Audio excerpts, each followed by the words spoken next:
আসসালামু আলাইকুম বন্ধুরা, আরেকটি নতুন ভিডিওতে আপনাদের স্বাগত জানাচ্ছি। আমার আজকের ভিডিও এই প্রচণ্ড গরমে আপনার খামারের পশুগুলোকে হিট স্ট্রোক থেকে বাঁচাতে কি করবেন।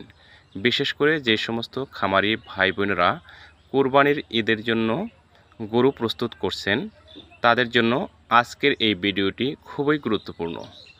চলে যাব বিস্তারিত আলোচনায়। তার আগে আপনাদের কাছে ছোট্ট একটি রিকোয়েস্ট, আমার চ্যানেলে নতুন হয়ে থাকলে চ্যানেলটি সাবস্ক্রাইব করে দেবেন এবং সবার আগে নতুন নতুন ভিডিও পেতে পাশে থাকা বেল আইকনটি বাজিয়ে দেবেন। বন্ধুরা, যে কথা বলতেছিলাম, এই প্রচণ্ড গরমে আপনার খামারকে হিট স্ট্রোক থেকে বাঁচাতে কি কি করতে হবে, চলুন বিস্তারিত আলোচনায় চলে যাই। এ সময় খামারের পশুগুলোকে বেশি বেশি ভেটেরিনারি স্যালাইন খাওয়াতে হবে। পর্যাপ্ত পরিমাণে পরিষ্কার পানি সরবরাহ করতে হবে। ঠান্ডা এবং ছায়াযুক্ত জায়গায় পশুগুলোকে রাখতে হবে। বাসায় যদি বিদ্যুতের ব্যবস্থা থাকে তাহলে ফ্যান সেট করে দিতে হবে, যাতে সবসময় বাতাস গরুর গায়ে লাগে। অতিরিক্ত গরমে পশু যদি হাঁপাতে থাকে প্রচণ্ড পরিমাণে, তাহলে এ সময় মাথা বাদ দিয়ে পশুর সারা শরীর ভিজে দিতে হবে দিনে কমপক্ষে 5 থেকে 6 বার। এ সময় মাথায় পানি ব্যবহার করা যাবে না, কারণ মাথায় যদি আপনি ভিজিয়ে দেন প্রতিদিন 5 থেকে 6 বার, তাহলে ঠান্ডা লেগে নিউমোনিয়া হতে পারে এবং নিউমোনিয়া হলে পশুটি কুরবানির ঈদের জন্য যেহেতু প্রস্তুত করা হচ্ছে, তাহলে একটা হোঁচট খেতে পারে। এর জন্য শুধু মাথাটা বাদ দিয়ে সারা শরীর দিনে কমপক্ষে 5 থেকে 6 বার ভিজিয়ে দিতে হবে। তাই এ সময় সতর্কতার সাথে পশুকে গোসল করাতে হবে।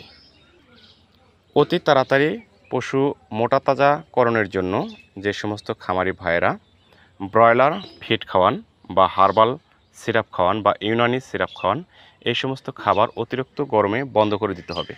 কারণ প্রতি বছর এই ব্রয়লার ফিড এবং হার্বাল বিভিন্ন ধরনের সিরাপ খাওয়ার কারণে অসংখ্য পশু হিট স্ট্রোক করে মারা যাচ্ছে। কিন্তু আমরা খামারিরা বুঝি না যে অল্প সময়ে আমরা মোটা তাজাকরণ করে ফেলবো। কিন্তু যে কোনো জিনিসের একটা সময় আছে। ব্রয়লারের খাবার ব্রয়লারের জন্য প্রস্তুত করা হয়েছে।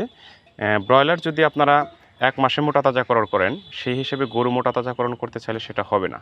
অবশ্যই আপনাকে ধৈর্য সহকারে সম্পূর্ণ বৈজ্ঞানিক পদ্ধতিতে আপনারা ডাক্তারি ফর্মুলা মেনে অবশ্যই গরু মোটা তাজাকরণ করবেন। অথবা আপনারা নিজের যে একটা বুদ্ধিমত্তা আছে, জ্ঞান আছে, সেটা নিজে কাজে লাগাবেন। না হলে আপনি অবশ্যই ক্ষতির সম্মুখীন হবেন। কারণ ব্রয়লারের ফিড ব্রয়লারের জন্য তৈরি করা হয়েছে, এটা গরুর জন্য না। অনেকেই খুব বেশি পরিমাণে ব্রয়লার ফিড খাওয়ান। দেখা যায় গরু যখন হাটে নিয়ে আসেন, হাটে বিক্রি করতে, তখন দেখা যায় পাখা 3-4টা নিয়ে 3-4 জনে চারপাশ থেকে বাতাস করতে হয়, পানি ঢালতে হয়। এই ব্রয়লার ফিড খাওয়ার কারণে যে আপনার গরম লেগে থাকে গরুর, যে তাপমাত্রাটা বাইরে বের করার পর পায়, তখন কিন্তু আপনার এই পশুটা এই তাপমাত্রার সাথে ম্যাচিং হয় না এবং অতি তীব্র মাত্রায় গরমের কারণে কিন্তু অনেক সময় হাটের ভিতরেই পশু হিট স্ট্রোক করে মারা যায়। তাই ব্রয়লার ফিড থেকে এবং বিভিন্ন প্রকার হার্বাল সিরাপ খাওয়ার থেকে আপনারা বিরত থাকুন। আশা করা যায় ইনশাল্লাহ এই কয়েকটি নিয়ম যদি আপনি মানতে পারেন, তাহলে আপনার খামার হিট স্ট্রোক থেকে বেঁচে যাবে ইনশাআল্লাহ। ভালো থাকবেন। আল্লাহ হাফেজ।